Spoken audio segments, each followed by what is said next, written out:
What up everyone, welcome back to my channel, or welcome if you're new here. My name is Tyler. I make law school related content and a bunch of other weird random stuff, but today I am still waiting for my law school admissions decisions, which I am very excited for that video. But I thought it'd be kind of fun before that video to do my guesses of what I think my admissions results will be. You know, someone asked why I applied to certain schools, so I'm kind of combining those two into one, but just thought this would be a fun way to introduce that actual video once I get my admissions decisions, which will hopefully be sometime, sometime in March, I don't know. For context, I'm a reapplicant, so I applied last cycle. I got waitlisted at over 60% of the schools I applied to, probably honestly closer to 80%. So when I'm making these guesses, it's kind of rooted in that background, and I applied with a 167, reapplied this year with a 173, hoping my chances will be much better than last year, especially in the time of the panini.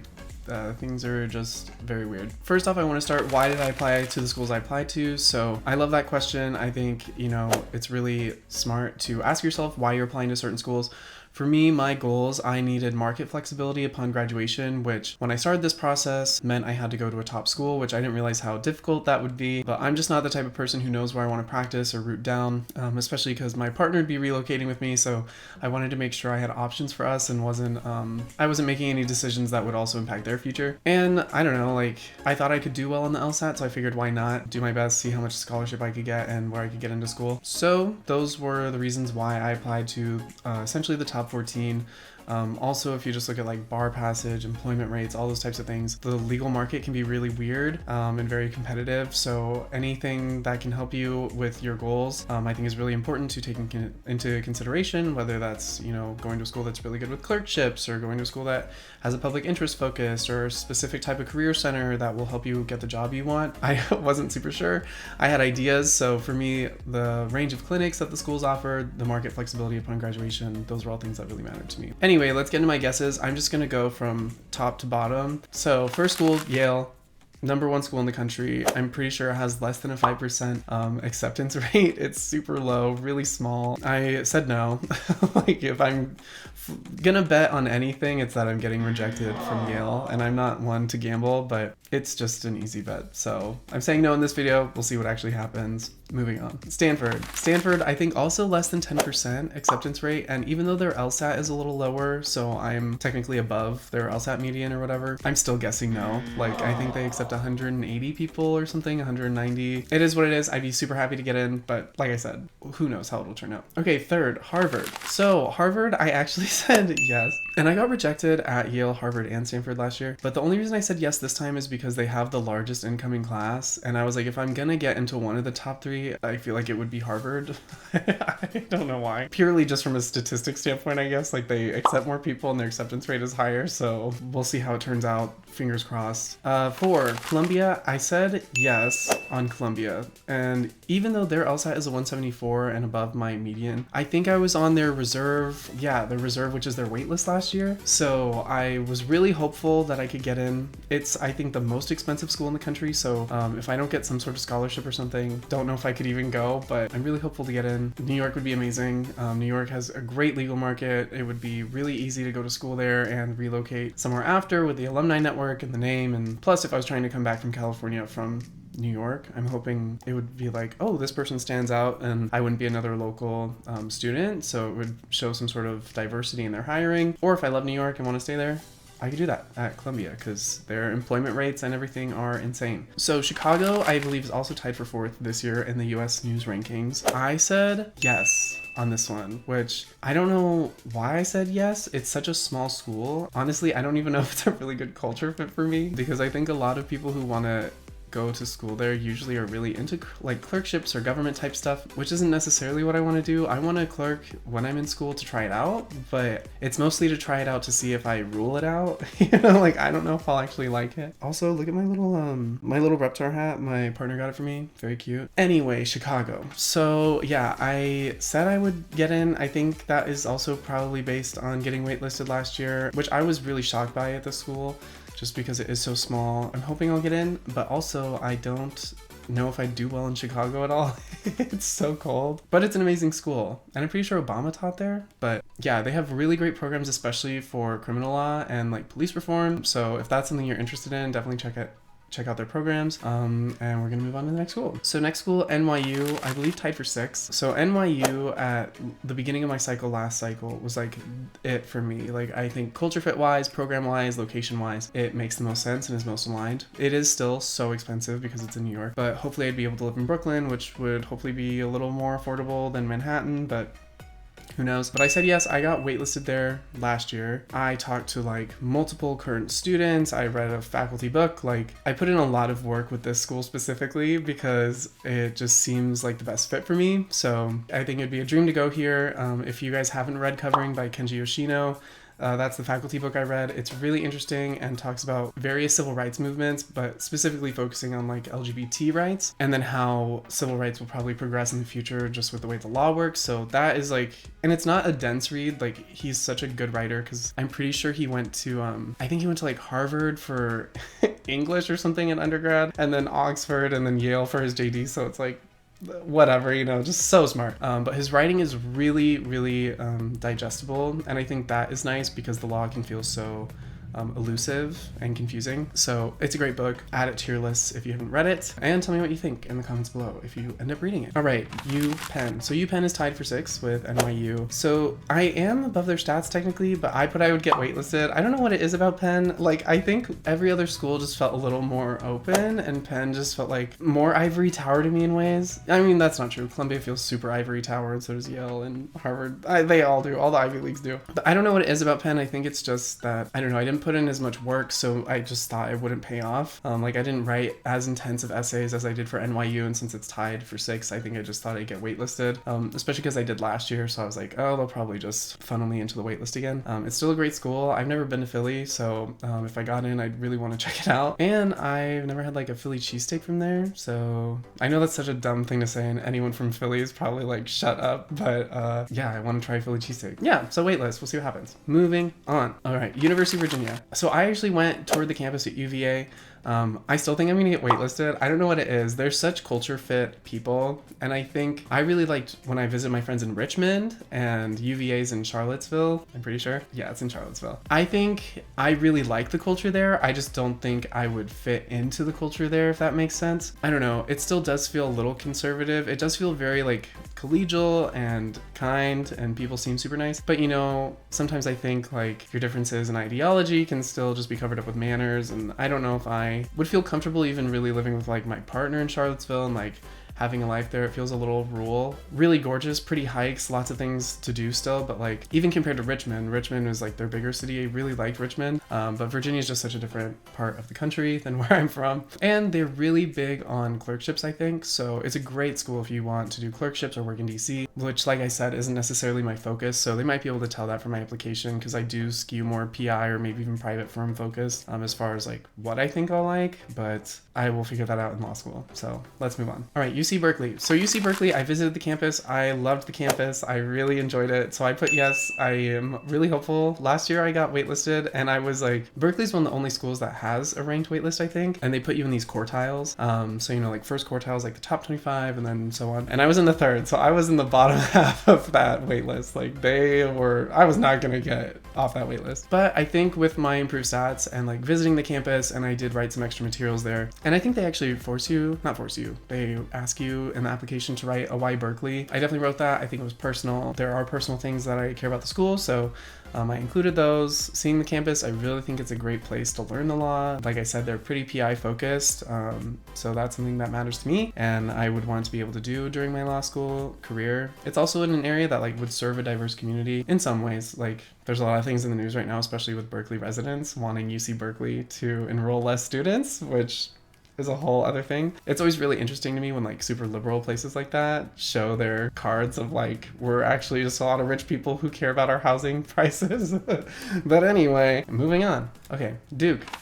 So I only applied to Duke because I got a fee waiver, and I essentially only want to use that school as a scholarship negotiation. I don't think I would like North Carolina. The school itself seems great. It seems gorgeous. It's just a personal thing, right? Like, I don't think it's a good fit for me. So I said yes. Like, I'm above their medians. I know most of those emails are just like marketing emails like, hey, apply, to help their rankings and whatever, so they can reject a bunch of people and their admissions rates look lower and more selective. But I said I'd hope to get in. Like, hopefully my stats will just carry me through, even if it's not a great fit, because I still did write really great essays. I put a lot of work into them. It's not like the materials I submitted were just hodgepodge, whatever. I'd hope to get in. I'd hope to use that scholarship negotiation, but if it doesn't work out, like I said, got a fee waiver, was a pretty low investment for me. So we'll see how it turns out. Michigan, I said yes. I got waitlisted there last year. I really enjoyed the school. I hate their website. I actually think they updated it since last year, which I'm so thankful for, because having to do most of my research in COVID online, their website was archaic and so hard to navigate, but it's so much better now. When that's your only resource to learn about the school, it can be really difficult. Not only, but main. But I think Michigan's a great school. It's a stunning campus. They have really good programs. They have great placement in job markets around the country. I think it'd be fun to live in Ann Arbor. It looks gorgeous. Yeah, so we'll see how that turns out. All right, so next is Northwestern. I think Northwestern is 12th this year. Some of them are tied, so it's really hard to know where they actually fall. Like, it's not a clear 1 through whatever. It's like some of them stack up. But anyway, Northwestern, Chicago, Illinois. I said I'd get waitlisted here. I don't know what it was, but their stats, their GPA is a little lower, but their LSAT is higher than Duke and Michigan. Than Duke, not than Michigan. I don't know what it is. I think those Chicago schools sometimes, like, okay, actually, that's not true. I know what it is. So I didn't apply to Northwestern last year just because, like I said, it's in Chicago. I don't know how well I do there. I don't know what it was about the school that gave me this vibe that it's very conservative, which I did find out is not totally incorrect, because the founder of FedSoc, I think, teaches there, which if you don't know about the Federalist Society, whatever, you can go look it up. Anyway, like I said, it's in Chicago. It seems very cold. So I don't know what it was. I think it also was like a culture thing. I think I was projecting a lot on, like, one, I hadn't applied there, so maybe my application wouldn't be as strong, because my application was really geared towards those schools that I was reapplying to. And I really hit on that, like, since last year I've done this, but I had to change it for this school, because if I sent that to them, they'd be like, what are you talking about? Because I didn't apply there. So I had to kind of rework it. So it was just like, yeah, I have done these things, which just didn't feel as strong because the contrast wasn't there. I've never been to Chicago, so if I do really consider going, I need to visit. Regardless, we'll see how it turns out, and we are gonna move on. So, Cornell in Ithaca. Cornell, I put, yes. I think I'll get in. I was waitlisted at, no. I was not waitlisted at Cornell last year. Cornell was one of the only schools and the bottom of the T14 that just flat out rejected me and didn't waitlist me, which I was kind of crushed by, because it was the one school I actually thought I had a chance at last year when I applied with my lower stats. For some reason, I guess I was more confident this year and thought I'd get in. But I found out there Cornell is really big on community fit. And so I made sure to highlight that in my application, which I'm hoping will be beneficial and will get me in. And I do think I'd fit in there, right? Like, it's kind of granola, it's kind of fun, but it's still close to New York. And like, I think it's a lot of people who don't just care about like small town vibe, right? Like, I think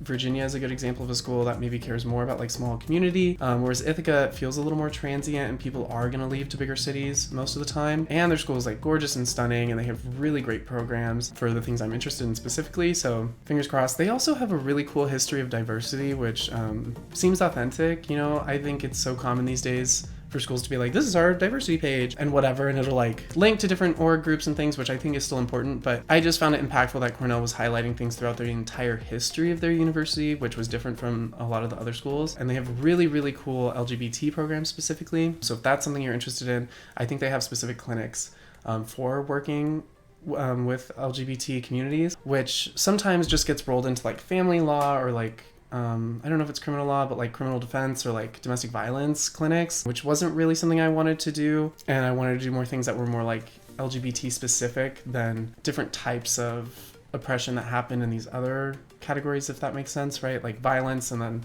violence targeted LGBT people. I wanted to do something that was more like specific to helping trans people update their documentation or things of that nature, and not so much like family law and like adoption or custody, and it's like has to focus on LGBT, even though that could be interesting. But just for me, it seemed just not aligned with what I want to do, and very emotionally taxing. So I don't know, but you can look into that yourself. We're getting down to the bottom of the list. Okay, so we have 4 schools left. So UCLA, I think I'm gonna get in. I really like UCLA. They have amazing programs. It's local for me. They also have the Williams Institute, which is an amazing LGBT organization that does research across the nation about different topics. So I've been able to talk to students who've worked with them in the law school, and I've done like entertainment law and other things. And it just seems like a really good fit for what I'm doing now in video games, and also what I want to do. So I can either try and like Frankenstein those together and find something new, or I can just transition out of what I'm doing, or I can do something totally different, entertainment, like, you know, so it just has a lot of opportunity, a ton of really great programs. Fingers crossed, hoping to get in, would be amazing. Georgetown. So Georgetown, I said yes. I was waitlisted at Georgetown last year. It's a great school. I visited their campus when I was in DC. Everything was kind of closed because DC is like, I don't know if you can hear that. My wall was like shaking. I was like, what the heck? Anyway, so DC is like a weird place just because it is like a political hub, right? So if that's a vibe you want, it's so good for that. Like when I was there was no one really in DC, so that was super weird. It wasn't too far after the insurrection, so that might have been part of it, but it felt a little like ghost towny. So I'd want to go back, hopefully, if I could. It's a great school, so hoping I get in. We'll see how it goes. And I'll mention with Georgetown, so we're officially out of the T14 or whatever. Georgetown fell into the T15 this year. I don't super care about that. These are like the two schools I applied to next are like backup schools, so they're gonna be yeses if you just want to like skip along. USC, yes, I think I'll get in. I'm very hopeful. My stats are strong. I applied to these two schools actually later than the rest. I applied to all of my schools early October. These ones I applied early November, purely for scholarship's sake and because I hadn't heard from anything and was getting really stressed. So I just applied. I panic applied. I'm sorry. USC is still a great school. I know people have gone there, enjoyed it. I also know people though who've gone to USC and talked so much shit about it. So all I know is when I lived in LA, I personally didn't love where USC was located. I wouldn't want to live in downtown. And like I said, it is so expensive. It is crazy expensive. And for some people who like love USC and love the Trojans and are big into sports, that might be your thing, and that's totally cool. And like they do have a really big alumni network, so that is important to think about. But as far as like bar passage rate, employment, clinics, like programs that they offered, it just wasn't a good fit for me, but I'm hoping I'll get in, be able to use it for some scholarship negotiation. All right, our last school, Washington University in Missouri. So this school is so interesting to me because they are like known for giving out pretty hefty scholarships. I've never been to Missouri. I've never been to St. Louis. The school does seem really nice. It's a great school. Like, don't get me wrong. Any school in the top 30 to me is like a great bet because I kind of see it not as gambling, but like safe gambling, because it's like your employment is not guaranteed. Your bar passage is not guaranteed. So it's kind of like this sliding scale of a gamble. Like the higher up you go, the safer you kind of are, and maybe the less you have to care about your grades. Like I think at Washington University, I'd have to care more about my grades in order to come back to California because I'd be out in Missouri, which is just something to think about, right? I said yes, hopeful to hear back from them. And yeah, and that wraps up the list. So those are all the schools I applied to this year. It is a lot, I know. I don't even want to disclose how much I've spent in application fees and just how much money I've given to LSAC the last 2 years. It is gross. It's gross. Because I don't know. I did look at my like receipts one day and it has a total at the bottom and I was like, it could have been a nice vacation or literally anything else, paying off my current student loans. It's fine. The money is gone. We don't have to talk about it. We will see where I get into. I'll be sure to link that video once it's actually done up here somewhere, and you can see my actual admission decisions. I'm going to try to react to as many as I can live when I get them. So whether that's calls or emails or status checkers and whatnot, I try to like have something near me I can record with at all times, which I think will make for an interesting video. So I'm excited about that. Like I said, you know, those are just the things that matter to me when I apply to school. The things that matter to you can be completely different. Your school list can be completely different. These are just my guesses. We'll just see how it goes. I'm excited for your admissions decisions. If you got into your dream school, please comment it, share it. I love celebrating with people because this process is really grueling and very hard and can be very isolating. So I just want to make a fun video, and I'll be sure to include what my guesses were and how things actually turn out in that admissions video, because I think that'll be really funny to see where things shake up. Be sure to like and subscribe, give this video a thumbs up. I really appreciate it. It helps the channel, and these are just so fun to make. So, you know, if you have other videos you want to see, comment them down below. Hit me up on my DMs and my socials. They're linked in the description box and all that type of stuff. Yeah, best of luck on your cycles. Have a great day, and sending you lots of love. Bye. See you in the next one.